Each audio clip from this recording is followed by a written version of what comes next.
Hello everyone, I'm just about ready to start my talk. I've just filled my belly full of food at the lunch, which has got me sat up ready to talk. I've decided this is definitely the best time to do a presentation, just after lunch. Yeah, if I do it in the morning, I'm like too hungry. If I do it in the evening, too hungry, I want to go home and, hack stuff. So yeah, anyway, I digress. I'm going to talk about this particular code hiding method called Gargoyle, which is makes an interesting case study in terms of it's a very cute way of hiding code. I'm going to talk about how we detect it. I'm going to go kind of technical, but not super duper duper technical. That's because I want to talk about the attack itself. I want to talk about detection. I want to talk about the practicalities of detection, I say at scale, across a large client base, as opposed to being able to say, like, the leap from going on Twitter and reading a tweet with some guy saying, oh, you should run this command to see if you've got the latest APT, and then the leap from there to going to having something you can deploy to like tens of thousands of people and not like blow up your network, right? I'm going to talk about that a bit. So because of that, it's not going to be super duper technical, but I don't know. Just out of interest, how many people here have used WinDebug before, the Windows debugger? Okay, that's okay. Has anyone done kernel debugging with it before? Oh, one person, okay, that's cool. So, if there are any hard questions I can't answer after the talk, I'll direct them at the one person who's done it. Anyway, I digress. So, with that said, let's get started on the slides. There's a big gargoyle. These slides, this is the same slide deck I used for an event that we used at MWR, the guys I work for. And it's a little bit corporate, so anything that could possibly reflect badly upon the company has been taken out. But I'll try to put it back in as we speak, because my boss has apologized because he can't be here today because he's got to do some meetings, so I can sneak it back in without him noticing. Anyway, quick agenda. I'm going to talk about me because I'm fantastic. I'm going to talk about Gargoyle, what the attack is, whether you should be worried about it. Quick spoiler, it's not like, oh, the big scary APT, everyone needs to go home and practice immediately. It's just an interesting case study. I'm going to talk about a mission statement and give what we're trying to do in our research work. I'm going to talk about how we detect it, how we automate this detection in a kind of safe and reliable way, so not automating too much, not automating too little. And I'll talk about how we QA that detection method, as I alluded to earlier, the leap from going from, oh, this works on my machine to this works on lots and lots of machines and no one's complained since I deployed it for the last half an hour or so. Finish up with some general observations because, yeah. So, first off, about me. I think quite a few people in this room know me already, but if you don't, this is me. I'm Aliz Hammond. I'm all the way from England. I am based in Singapore. I've been in Singapore for about 3 years, and I'm very slowly picking up the whole Singlish thing, very slowly, finding it very difficult. Just about getting there. Still can't eat durians, but I know not to take them on the MRT, so yeah. I'm from England. This is, in case you're wondering what the state of British politics is, this chap here, whose body I used, is looking like he's going to be in charge of the United Kingdom for the next few years, in case you wondered what British politics is like. Anyway, getting off that before I go into a bit of a rant. I have a background in bug finding exploration. I spent some time doing lots of fuzzing. Fuzzing is really fun. Finding bugs, exploiting them, trying to exploit them, finding them. So yeah, that's my kind of background. I did a lot of research, like at my previous job with that. I had a talk last night about old computer stuff. My hobbies involve electronics, old computers, that kind of thing. But because of that, I have this kind of bottom-up mindset when it comes to analyzing systems. So instead of like looking at things like, oh, start at the top of the stack, you've got your web browser, your JavaScript, you've got something else. I like going up from the bottom and saying, oh yeah, there's a BIOS, and built on that is this. And it's a mindset that kind of lends quite well into looking at kernel stuff and that kind of thing. I work at Countercept. Countercept is our corporate logo. I work at Countercept, which is part of MWR, which is recently acquired by F-Secure. So the branding's a bit weird, but yeah. I work there. I'm a researcher supporting threat hunters, so I'm not a threat hunter myself, So my knowledge of my knowledge of some of the threat hunting stuff is a bit rusty, but I support the threat hunters directly. So all of our researchers, at most places that do threat hunting, your threat hunters will do a bit of research as well. Usually, when they've researched something and they get to a point and they're like, oh no, I've got to actually go and hunt some threats now and do some actual work, then I can swoop in and be like, oh, I'll take that fun research project off your hands and play with it while you're actually defending against them. My job is really fun because I just basically play about a windy bug all day while everyone else does all the hard work. It's great. Anyway, I do all the, sorry, I just missed that there. I also do the whole generating hypothesis and anticipating attacks. So I try to keep up to date with what's going on. I look at like new attacks. I'm like, oh, this new attack looks cool. How are we going to detect it? Is there a kind of easy, good way of doing this kind of thing? So to start off, what is Gargoyle? So Gargoyle is, well, sorry. To probably explain what Gargoyle is, I'm going to give you some, give you some historical perspective, but I guess everyone already knows this. But to put things in a historical light, maybe is the better way of putting it. So everyone remembers back in the kind of 2000s era when your malware would be sitting on disk. You'd have an executable that you'd download and you'd run it, and it would do horrible things to your computer. So that was kind of generally defended against by having an antivirus program which would periodically come and scan all the programs on your disk. And it would be like, it would run on a schedule or on demand, and it would light up your hard disk and your computer would slow down for a bit, and you're like, oh no. So one of the ways that this was sped up is that only files with the appropriate file type were scanned for appropriate malware. So if you're looking for macro virus, there's no point looking through like exe files. And if you've got like 100 megabyte MP4 file, there's no point trying to parse it and say, oh, is there a PE header? So this is one thing that was done. I know this sounds like a very incidental thing, but you'll see why in a minute, don't I? After that, we moved up to, sure I just said that? Oh yes, there's my fantastic picture, that's what it is. Sorry, this is my fantastic picture. This is, I think this is a blaster worm. I may be forgetting. You can see its age because it has the reference to Mr. Bill Gates. After that, kind of 2010s-ish era, kind of very vague timelines, people started moving to having their malware in memory. Your malware would break into your system. It wouldn't hit the disk. You'd avoid your disk-based antivirus because it would just sit in memory. It would allocate some memory, virtual alloc, make it executable, stick the badness in there. So because of that, we have, or modern EDR systems have a periodic, kind of similar, periodic scanning of memory pages. So you have all your zillions of gigabytes of memory on your system, and it'll go through and look for things that are probably bad or known code things. But similarly, it's a necessity when you're doing this to filter what you're scanning based on the memory permissions. So in the same way that we used to look at file extensions, we now look at memory permissions in that if you have an area of memory which is executable, then you should look at it for executable code. But if you have like 100 megabytes of memory that's read-only and not executable, there's no point scanning it to see if there's malware in it, right? And this is not just like an optimization to speed things up. This is like a necessary optimization that if you don't do this, things get pretty much unusable, in my experience.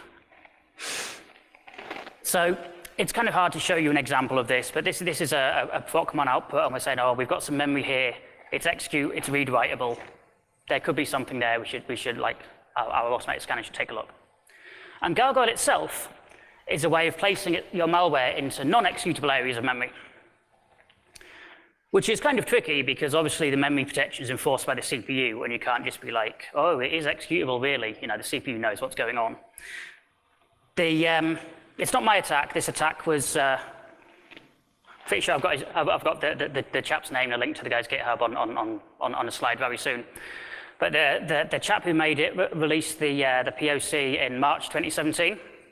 And there were, when I started the research, there was no way of detecting this available, which is kind of interesting because it's gone for a fairly long time without detection. We haven't seen it in the wild. Just quick spoiler for that. This is always the first question I get after I give this talk is, oh, have you seen this attack in the wild? And I have to say no. And then everyone's like, there's a collective sigh of disappointment from everyone in the cloud when I say that. This is the same screenshot with just illustrating that there's no executable memory. Stuff's readable, stuff's writable, not executable. I hope I do have a link to this guy's GitHub in the next slide, because if not, I'm going to have to try to remember it from my memory. The other thing, I say we haven't seen it in the wild, and that is true, but one of the things that we really focus on at MWR, I'm sorry to be a little bit corporate, the last time I gave this speech was to clients, so I have all the kind of very corporate stuff memorized. So if I slip into it, just shout at me or something, or heckle me to be less corporate. But one of the things we're big on is that whole cycle of offensive and defensive, and we have our red team, we have our researchers, and we work quite closely together. It's very much, it's not like researcher comes up with something, keeps it secret until the blue team finds out, and then the red. It's very much we really push the whole information sharing thing. And one of our guys back in July 2018 wrote this blog post about how to modify a Cobalt Strike beacon to use Gargoyle. So we were using it for a while. I don't know if we still are using it, but we definitely used it for a while. So when I say we haven't seen it in the wild, except us, because we're awesome. I don't need to say that, my boss isn't here. Well, I say my boss isn't here. Various people who are above me in the chain are in the crowd, so I should probably say something like that. Anyway. As I say, it's the kind of summary of it is that you keep your code in non-executable sections of memory. But page permissions on x86, you're all enforced by the CPU itself. You can't really blag your way into it. You can't lie to the CPU. It knows what's going on. So it's quite tricky to do this, and that's why I really like this attack. It hides all this malicious code in non-executable memory, and this is something that it hides all this code in non-executable memory, and it's very briefly made executable. And when I say very briefly, there was a POC online that the chap who made the attack pushed up, and it will sit dormant on your system and then pop a message box every 30 seconds or something. So you can write your malware that will sit dormant for tens of seconds, minutes, hours, or whatever, and then wake up for 10 milliseconds and do some CNC and some bad stuff, and then go back to sleep. So unless your EDR kicks in at exactly the right time, you're not going to find the code in an executable state. So you might be thinking about at this point that this is like textbook stuff, right? You have a little stub of code that makes your main code executable and then runs it.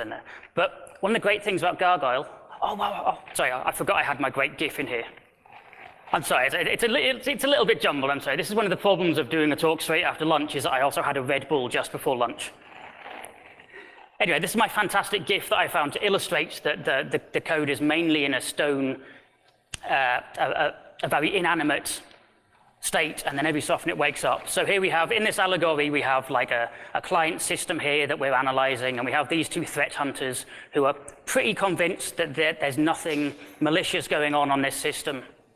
So convinced that they take a selfie with the system, which, in case you're wondering, our engineers very rarely take selfies with our client system. But unbeknownst to them, it becomes magically animated and surprises the daylights out of them. And I love this GIF, and I put this in the talk just because I can't get enough of looking at this guy's reaction. It's fantastic, and I love it. These, I don't know if you've ever seen anyone doing this. They're like performance artists, and they'll go and they'll dress up all nicely like that, and they'll stand on the streets, literally for half an hour or so. And then when someone comes up and stands next to them, they're like, "Ooh," and they're like, "Ooh." I have seen them in the street. I have not actually been scared by one, which is probably why I can watch this without any kind of trauma or horrific flashbacks or something. Anyway. The point I was going to make before my awesome animation came up is that while the code's dormant, there is no executable code on the system. So there isn't a little stub that deprotects the main code and jumps to it. There isn't anything executable at all. Everything is non-executable, which is one of the reasons this attack's so cool, right? It is totally dormant. It uses system facilities to wake itself up periodically. And the system, the kind of resource it uses is the system timer, which is something provided by the Windows kernel. It's a timer. Every so often, you give it a time. You say, oh, in 3 seconds, call this function. But this function, the problem here is that the code you're trying to invoke isn't in executable memory. It's sat in non-executable memory, and it's inanimate. You can't just jump to it. So to get around that, you use the same resource that the exploit writers have been using for many years, which is the ROP-style stack pivot. So this is used to make up for the lack of a stub to deprotect or to make the main code executable. So every few seconds, your timer fires. That points to a stack pivot that's in a legitimate DLL, so like MS-HTML or whatever. That jumps to like a ROP chain, calls virtual protect, makes your main malware executable, invokes your main malware, and then turns your gargoyle back to stone by setting it back to read-write again. So it's a really cute attack in that there's no executable code, as I think I've said about 5 times in the last minute now. But it's also very cool, I guess, for reasons that we'll go into in a minute, in that it's actually very hard to detect from user mode or from the kernel. It isn't easy, or wasn't easy for me. The other thing, of course, is that while it is like you do end up with a ROP chain and this stack pivot, but because you're not writing an exploit, you're not breaking into the system, you already have code execution. So you don't need to bother like working out offsets, right? You can just open the DLL file and find the gadget you need and just use it, which is great. And that's why if you check out the POC on the guy's GitHub, which I'm really hoping is in one of these slides soon, if you check out the POC, it just works. I don't want to say it's a bit of a rarity in these POCs, but it does just work. So having talked about Gargoyle, possibly for longer than I intended to. Time check. Dun, dun, dun. OK. It's all good. I can all fit it in, don't worry. Having talked about Gargoyle and explained what it is and why it's quite cool, I'm going to go up with a quick mission statement. As I say, the slide is a teensy bit corporate because it went to all the clients. But the ultimate mission statement is fairly simple and pretty easy to predict. We want to be able to detect this thing in real time. We want to have an agent running on people's computers. We want telemetry. We want a little pop-up saying, oh, there's some badness going on here. Go and investigate. But it turns out this is like really difficult. So I took on this piece of research like just after I started at MWR. Sorry. And I was like, OK, let's do this. This is going to be great. And this is a really quite difficult thing to do. So I kind of split this into 2 portions. I've kind of split this into 2 portions with the hope of actually achieving something that the whole minimum viable product thing that I'm usually really bad at because I start a project and then keep adding to it as time goes on. But the first stage, the kind of easy mode of it, is to equip our threat hunters, the people I'm supporting. My whole job is to make the threat hunter's life easier, which, yeah,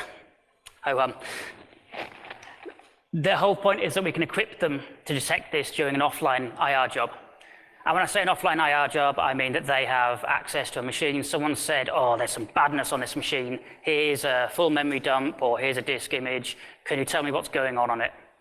And I want to make sure that if we're doing that, then our threat hunters aren't going to miss the possibility of this kind of attack. So OK, that's cool. And that's kind of a lot easier to do than live background detection. Partly because we can leverage a really rich tool chain. If we're on a threat hunter's workstation, we can request that they install loads of Python libraries and loads of tool chains to make this happen. Whereas if we're on a client system, we can't be like, oh no, you have to install all these zillion things. We also get a somewhat tolerable false positive rate in that our threat hunters, obviously our threat hunters would love it if I had 0 false positives, but a small amount of false positives is okay because we aren't selling a black box to clients that says, oh, you're being hacked. Most of our service is we have our threat hunter team who do all the monitoring, so any alerts go through the threat hunters, and the threat hunters comb through all of these alerts and say, oh, that's not important, and so on. So some amount of false positives is okay. The malware can, well, yeah. We do have a pretty tight restriction on false negatives in that if the malware gets dropped and we don't spot it, that's super duper bad. So we want to avoid that at all costs. And the other one that seems a bit silly and a bit obvious is we need this thing usable on everyone's client systems. We can't go to the client and be like, oh yeah, well, we can't do IR on your box because we don't support Windows 7 anymore, you know. Wouldn't make us very popular.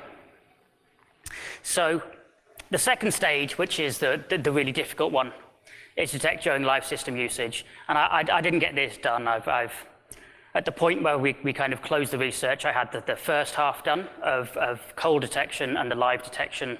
I kind of have it working on my machine and on like my farm of VMs, but if I suggest pushing out to clients, then like all the people at my company would be very, very nervous about doing that, and the clients will probably be nervous as well. It's not quite stable enough. As I say, we need these very strong stability assurances if we're going to do that, which I can't really provide. We need the possibility of race conditions because we're running like the kernel's running as we're running. If you have a cold memory dump, you know, so fair enough, some of your data structures might not be consistent because of when you took the dump, but you don't have things changing beneath you in the same way you do on a live kernel. And we also need higher accuracy requirements because this is when we're going to scale up and run it on tens of thousands of machines, and our threat hunters are going to get buried in like a million false positives or whatever.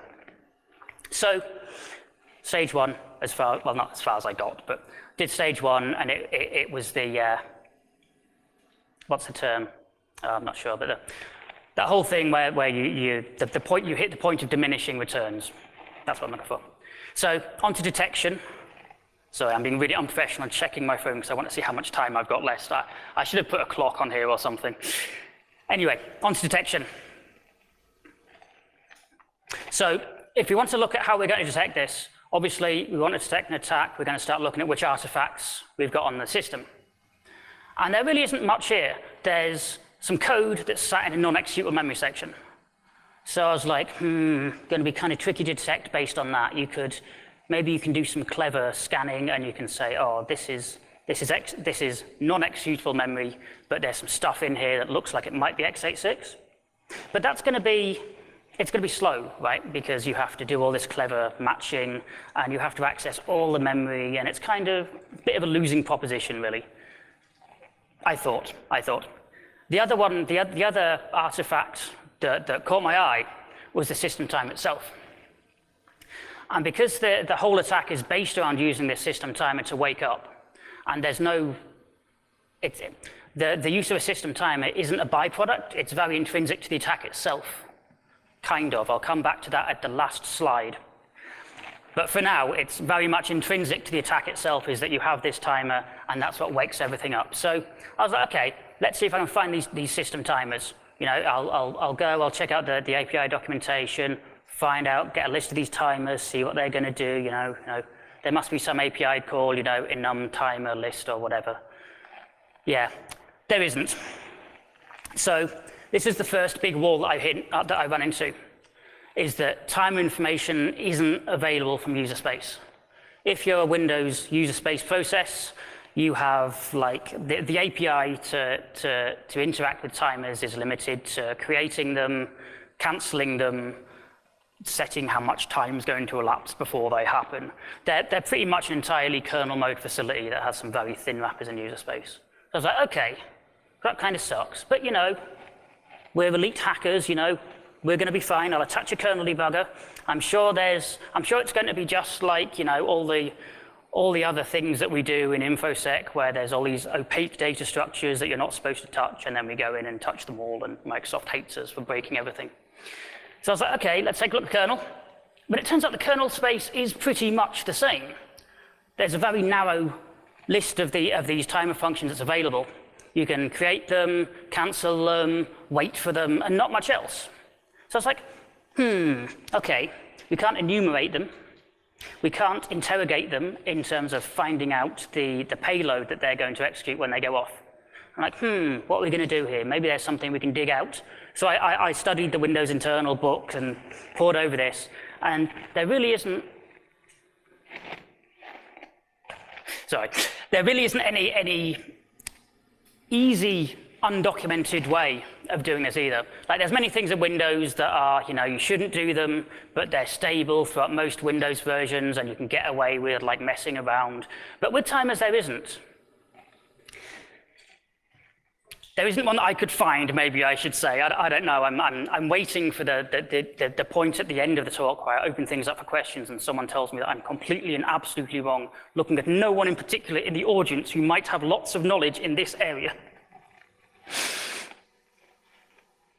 So anyway, because we're working on a cold memory dump, we can take advantage of volatility, which is, who's used volatility before or knows what it does? Or great, cool, yeah. So it's a tool for taking memory dumps, interrogating them, and figuring out what's going on. And it turns out it ships with a script, a plugin. It's plugin based, all written in Python. It ships with a plugin called timers.py. I was like, fantastic, timers.py. It'll tell me all the timers, and everything will be great. So I got my Windows. I think it's Windows 10. I've got the VM that I'm working on, which just so happened to be like the same version that this plugin works on. But I'll come back to that in a minute and the difficulties. But the important thing is this plugin can enumerate all the system timers, fantastic, and it can extract all the APC info. The APC is just a data structure that defines what's going to happen when the timer fires. Asynchronous procedure call. So it will tell us the address of the code and which process it belongs to, and that kind of thing. So that's fantastic. Thank you, volatility. Everything's great. Yay, volatility. So we spin it up, and we run it on our Windows 10 32-bit VM, because that's what I had handy at the time. And we run this command, timers. And it's like, oh, yes, here's all your timers. Fantastic. So these are system timers that are in the Windows kernel. They have this due time, blah, blah, blah. One of the important things here is the offset field, which is a pointer to an etimer struct, which is the structure that Windows uses to describe the system timers. So if you connect your kernel debugger and you go and take a look at that, Microsoft make all the symbols for the kernel. Almost all the symbols available publicly. So you can fire up WinDebug, it'll pull down the symbols. You're like, oh, what's in an etimer? And it'll tell you, and yeah. And this is what's in the etimer. And there's like some bits of information we're not interested in. The things we are interested in is the APC, as I say. It'll tell you what happens when it goes off. There's also a period as well, so you can see how long it's going to be before it happens. And there's all sorts of like scary stuff that we're not supposed to touch. We'll touch it later, don't we? And so yeah, so then we have enough information in that we have the list of timers, we know what they're going to do. As I said, I'm not going to get like super duper technical here. There is a blog post on the Countercept blog, and it has like a full walkthrough of connect your kernel debugger and then type this and you'll see this kind of thing. There's a full walkthrough of detection. If you're interested in like Windows kernel or that kind of thing, do check it out. I spent ages on it and was quite proud of it. Possibly because it was my first blog post for the company, but yeah. Anyway, given this information, we need to detect use of this Gargoyle attack. So the kind of first try, naive way of doing things is to observe the prologue of the handler routine. Because normally, if there's a timer, it's going to point to a function, and the function is going to have the normal x86 or whatever, the normal prologue of setting up some stack frame, pushing some registers, that kind of thing. It's not going to do anything really weird like a stack pivot is going to pop pop ret. It's going to be pretty obvious. So I was like, okay, let's get that set up. So that was the first thing I did. I went away and I wrote some Python to do this. So I made this very simple plugin that did this. And I just built on top of the timers plugin, and here we can see that gargoyle.exe, which is the POC, has a gargoyle is showing signs of using the Gargoyle attack. So we've filtered out all the other timers at this point. And we've said, okay, there's a handler here. This is the code that's going to be executed. And this is a disassembly it's going to execute. I already know, pop, pop, ret. Pretty bad, pretty scary. If we showed it to our threat hunters, they'd be like, oh no, we better do something about that. And I would like slide away and do some research on something while they dealt with all the hard, phoning up the clients and talking about them. My job's fantastic, because like everyone else does all the hard stuff, and I just do the easy stuff. It's great. Anyway, I digress. It does work very well, but it is kind of manual. And that means that if we have our threat hunters, and obviously our threat hunters are always at peak performance, and they're always really, really fantastic, and they never miss anything. It would never happen that our threat hunters would find this at like 4:59 p.m. just before their shift ends and see a list of 10,000 of these that are false positives and one that isn't, and it would never happen. Obviously, because I was a like superhuman, right? And they would never miss that. But just for the benefit of all the mere mortals who don't work for such an illustrious and wonderful company as us. I was kidding. Please laugh, otherwise I'm going to feel really egotistical as if I'm being serious. So I wanted to automate this a bit after we'd done this, after I'd taken this to saying, okay, here's the timer information. So I really should have bought an alarm clock. I actually have like, you know the old alarm clocks that have like big bells and they're really, really noisy? I've got one of those at home and I was going to put it just there so I could keep an eye on the time, and I forgot about it. Never mind. I was so flushed with success after I came in today, like in time for the first presentation. That was my goal for today, so I was flushed with success after that. Anyway, I digress. After finding this, looking at the function prologues, I wanted to look at how to automate this. And we have to be very careful about how we automate anything in this area, because you can give too much automation, you can give too little automation.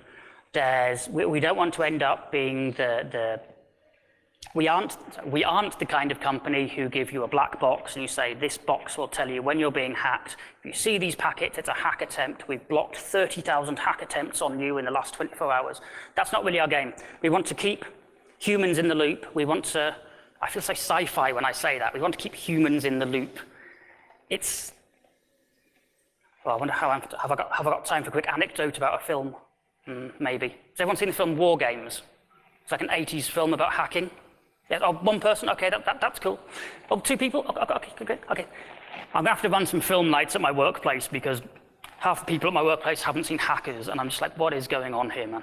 Anyway, at the start of that film, there's the whole premise of it is that there's this computer that takes over the nuclear missile silos that gets hacked. But at the start of the film, you see all there's a big conversation between all the army generals saying, oh, we need to take the humans out of the missile silos because they can't perform under pressure and can't turn the key to annihilate everyone in the world. So we need a computer that's going to keep the control so the president can push the button and kill everyone. And the quote there is that, we need to keep humans in the loop. That's where my quote was from, for the benefit of like the two people in the room who've seen that. Okay, when I get to my last slide and I have no time remaining, you can remind me it's my own fault for talking about like 80s era hacker films instead of actual Gargoyle. So, getting back on track. Automation. We need to do it carefully, as I say. We need to keep things objective. We don't want a system that says, there is someone hacking you. We want a system that tells you objective facts about the situation. Intent is the key. Intent should be inferred by a person who knows who is familiar with of goings on, as opposed to a computer which is like very objective and not very good at kind of guessing things. Obviously, you need to fail safely, and when I say this, you need to err on the side of the false positives. Our threat hunters will hate me if I send them 10,000 false positives a day, and that's bad, kind of.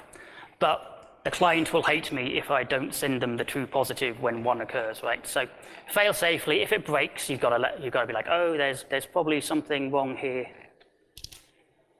Okay, so good for time. I'm still good. So yeah, the thing I set out was to be very objective here. I want to expose the behavior of this timer handler, and if we see it performing a stack pivot, then there's something awry. It warrants further investigation. So it's not a 100% this is bad, but it's probably a 90-95% this is almost certainly bad. Go check it out. And if it jumps to virtual protect and it makes some code executable, that's probably pretty bad as well. And if it does that and then jumps to that memory, then that's really bad, and people need to be like paying attention. And the way I did this was with an emulation framework. I have, the emulation framework I used was the Unicorn engine, which has anyone used the Unicorn engine? Does anyone know it? Oh, one person, yes. Yes, okay. So this is the Unicorn engine. I kind of stuck this slide in because like not enough people are using Unicorn. It's fantastic, I absolutely love it. I've got an entire slide after this where I kind of go off on a tangent, like a planned tangent about how wonderful it is. It's a CPU emulation engine. It's based on QEMU. It does a zillion architectures, so it'll do all your x86, your AMD64. It'll do like your ARM stuff if you have some like Android code and you're like, oh, how do I emulate this? It's properly actively maintained. Big bonus. I know it sounds silly, but you know. And it's from Quinn Nugent, the guy who wrote Capstone, which is, you know, has everyone used Capstone? Has anyone used Capstone? Disassembler framework? So Capstone is a really good disassembler framework. You feed it some code and it'll disassemble it for you. Cool, it works, fantastic. But because they're written by the same person, they play really nicely together. It's very easy to be like, oh, you disassemble this code and you emulate through it, and it's really good. If you end up doing, or if you end up doing this kind of thing, check it out. It's really cool code. I really like it, and I'd say not enough people use it. Maybe all the people I know don't use it, but yeah, it's pretty cool. I'm just giving it a quick plug. What time is it? What time do I start? Do I start at 1:30? Oh wow! I should have had 2 Red Bulls. I'm not going quick enough. Okay, so I'm going to skip my quick tangent because it's not quick enough. Sorry for the people trying to take a picture of my quick tangent. It doesn't work unless I talk anyway. So yes, I emulate. Once you emulate, you can emulate essentially this stub code. You get some information about what the code's doing. You can say, oh, there was a call to virtual protect. It jumped to it. This is bad. Malicious code is here. And you can pump that to your threat hunters, and your threat hunters can be like, oh, great. Let me go and check it out and battle some cyber warriors. I'm always like low-key mocking our threat hunters over there, like hand-to-hand cyber combat, right? They can go and do their thing. If it fails, emulation fails sometimes, and if it does so, you can flag that up and still send it to your threat hunters, and they can check it out and be like, probably something suspicious, don't know. So I'm really ramping up in speed because I talked about films too much. I'm going to talk about QA and how we went from here's our recall plugin, you can go and use it, to actually having something stable people can use. Very quickly, I'm going to zoom through it. So, as I kind of alluded to earlier, my first version worked perfectly on my Win 10 32-bit dev machine for my Linux like development machine targeting the Windows box. But that was pretty much all it worked on. So I got all this done, and I was like, oh, fantastic, I can now slack off for a bit and nothing left to do. And then I tried it on like a 64-bit version of Windows 10 just to make sure it worked, and it just all completely fell flat, like completely fell flat. So I tried it on Windows 7 and it broke, and I tried it on 11, and it's pretty much the only version of Windows that worked properly. I was like, okay. It was also broken when I ran it from a Windows host. So when my volatility plugin ran on Windows instead of Linux, it was broken, which is quite an achievement given the cross-platform nature of Python, right? I don't know if anyone saw the talk before me.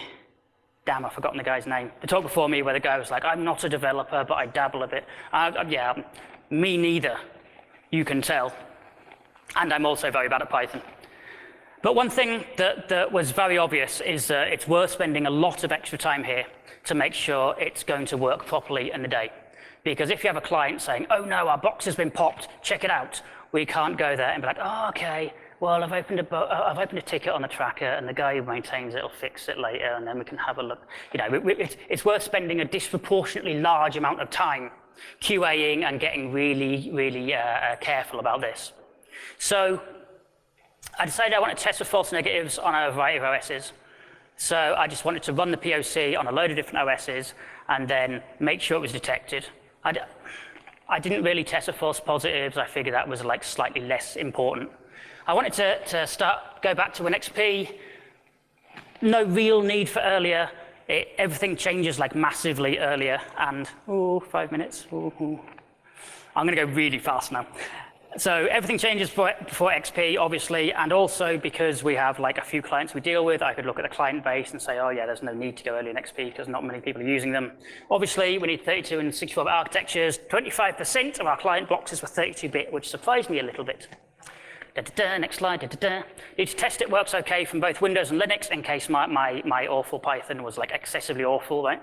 So I clearly needed to automate this. You know, I'm too lazy to do it on everything, and I wanted to test it very often on each check-in. I didn't want to commit my code at like 4 p.m. on a Friday and then have some IR job come in on Saturday when I'm like at home, because I don't work weekends and have the threat hunters be like, oh no, he's broke the code and buggered off, or sorry, he's broke the code and left the building, or such like.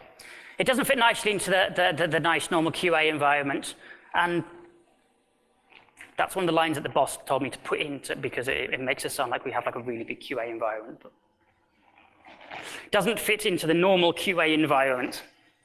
So I set up some kind of bodged QA. As I say, I'm not a developer. I dabble in development a bit. The same way that when like developers dabble in security and encode their password as base 64, that's like me to development, right? I mess about with it. So I wrote some Python, threw together some quick scripts that would build the POC, run it on a VM, snapshot the VM, drop that in volatility, run the plugin, and make sure it just said, yes, you're infected. So not much code, surprisingly enough, or not much code with my rudimentary Python skills, surprisingly enough. 200 lines of code. Volatility can kick out JSON, which was like, I found that out, and I was like, oh, fantastic, that means I can decouple that fantastically. So I hooked it all up to Jenkins, so every time I push code, it goes and takes my Windows 7 VM, my Win 10 VM, and all these VMs, and fires them up, and checks everything works, and then bitches me out, and then notifies me if it stops working. And when I did this, this was the big revelation, I guess. I already knew sort of, but everything was broken. The other thing I'm going to throw in, really going fast now. How much am I? 3 minutes. 3 minutes. How fast can I get in 3 minutes? So one thing I found, having these repeatable tests was invaluable during development. There was lots and lots of making it work on Windows Server 2003 Service Pack 1, which broke Windows Vista, such and such. There was lots of that. So having like a large amount of VM snapshots that I could just run my script on and be like, oh yes, this works, this doesn't work. It's invaluable. So if you get a chance to do that kind of thing, sort it out. Main culprit was Volatility's timers plugin. And I don't want to sound like I'm crapping on Volatility's plugin here. This is the only thing I found that could talk about timers at all. So Volatility's timers plugin, absolutely fantastic, but it was broken on quite a lot. And that's because these data structures, as I alluded to earlier when I said, oh, there's no easy way of doing this, these data structures change a lot. Like 2003 server, you have a list of 256 K-timers. But then if you service pack it, then you suddenly get 512 of them, and they become K-timer table entries, right? And then when you're on Win 7, they're like hanging off the PCR, like they're a completely different place. So yeah, this stuff changes a lot. So yeah, this is why Microsoft hate me, basically. Anyway, it all works now. Definitely one of the lines that my boss told me to put in to impress our prospective clients. This is, I say it all works, and I'm going to show you this table. This table is actually kind of old. It has been updated since then. But these are some of the builds that I'm running on. Green ticks means everything working. Question mark means I haven't yet set that environment up. These red crosses, interestingly, mean it isn't working.